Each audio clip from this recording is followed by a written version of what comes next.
Bienvenue sur F1 TV, ou plutôt devrais-je dire Formula I TV, puisque chez F1 I on dit Formula I, on ne dit pas Formule E, parce que Formule moi j'aime pas cette formulation, et de toute façon à l'échelon international c'est la Formula I et rien d'autre, et c'est le championnat qui monte dans les compétitions FIA, c'est le championnat qui attire les constructeurs, parce que c'est dans l'air du temps, parce que la production automobile va vers l'électrification. Ziv, on a eu le premier e-prix de cette saison 4, qui s'est déroulée à Hong Kong début décembre.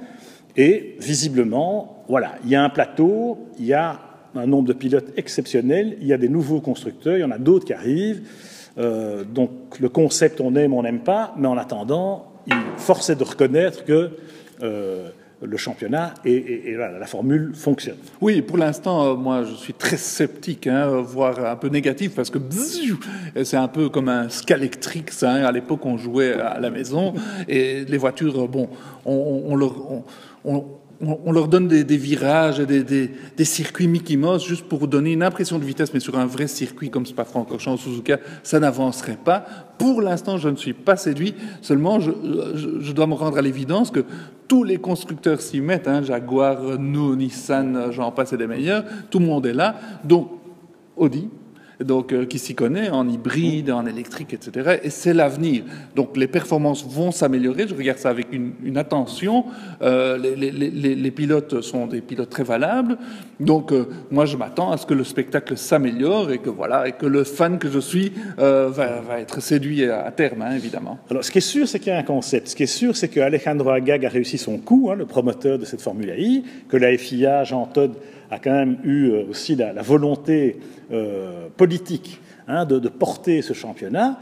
Ils ont réussi à le financer jusqu'à présent. Moi, le seul doute que j'ai, c'est sur le financement. Parce que même si les constructeurs sont là, aujourd'hui, la Formule I, ça coûte des dizaines de millions d'euros. Et que monter ces courses, ces Barnum sur ces circuits en ville pour une journée, au maximum 2, c'est quand même très onéreux avec un modèle économique qui ne tient pas. Parce que les chaînes de télé ne payent pas vraiment, parce que les spectateurs ne payent pas vraiment. Finalement, s'il n'y a personne qui paye, il y a un moment où le château de cartes s'écroule. On a vu ça dans d'autres tentatives de championnats, de formules, que ce soit Coupe du Monde, à un Grand Prix, ou Super League, Formula, ou autres projets parfois un peu plus mégalomaniaques.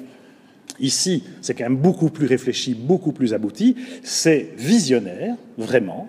Et pour l'instant, on peut encore faire la fine bouche sur la qualité du spectacle, sur effectivement les performances. Alors bon, le bruit, ça c'est évidemment, ça va de soi, mais on pouvait dire ça au Mans quand on a sorti les turbodiesel de Peugeot ou d'Audi. Bon, ça n'avait plus le charme peut-être des V12 Matra, mais il faut vivre avec son temps.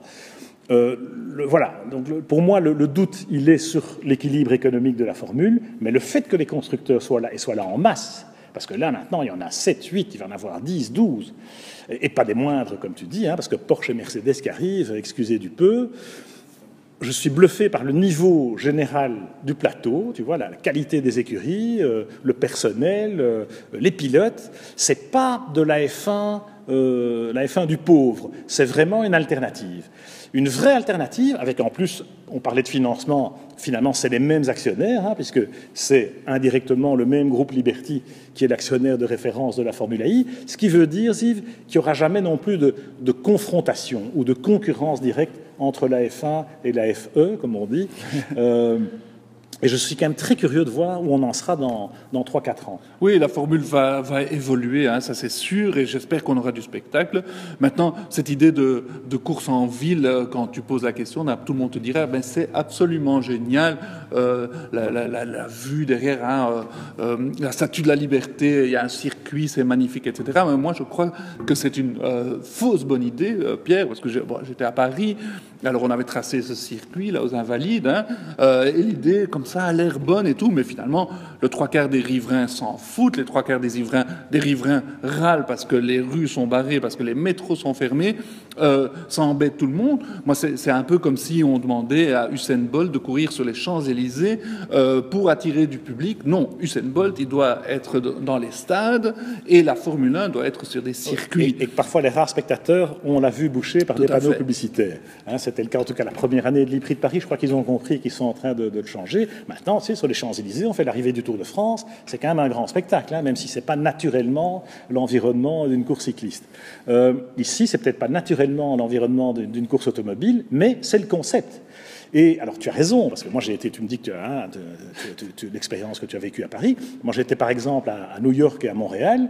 New York, on avait la Statue de la Liberté peut-être, ou Manhattan en arrière-plan, mais je peux vous dire que c'était la zone. On était à Brooklyn, sur les docks, c'était horrible. Mais à la télé, on ne le voit pas. Donc, voilà, on fait briller la mariée, c'est le but. À Montréal, il y avait un circuit formidable, mais malheureusement, la mairie de Montréal a changé, la population locale s'est vraiment manifesté un mécontentement sur les problèmes posés par l'organisation de la course dans le centre-ville, et on veut le renvoyer sur les circuits Gilles Villeneuve, ce qui n'est pas du tout le concept. Donc voilà, il y a encore des problèmes, il y a des problèmes de calendrier, on voit des courses qui sont annulées, comme ça au polo, parce que voilà, promouvoir un e-prix, c'est pas plus facile qu'un Grand Prix, voire encore plus compliqué. Et donc, on est quand même encore dans une période de croissance avec des problèmes, des maladies de jeunesse.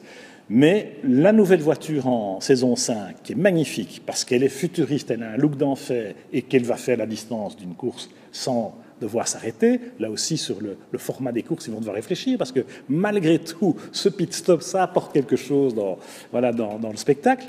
Et puis, surtout, saison 6, l'arrivée de Mercedes et Porsche, et le fait que les voitures vont être de plus en plus performantes. Elles sont conduites par des super pros, avec des top teams. Moi, je me régale quand même à assister à tout ça. Oui, et moi je ne demande pas mieux que d'être séduit, hein, et j'espère que ça sera le cas. À terme, on aura la Formule 1 commentée et la Formule 1i, et on le fera avec plaisir. Sur F1i, en tout cas, on va s'intéresser aux deux disciplines, à commencer aussi par l'E-Prix de Marrakech qui débute cette année 2018.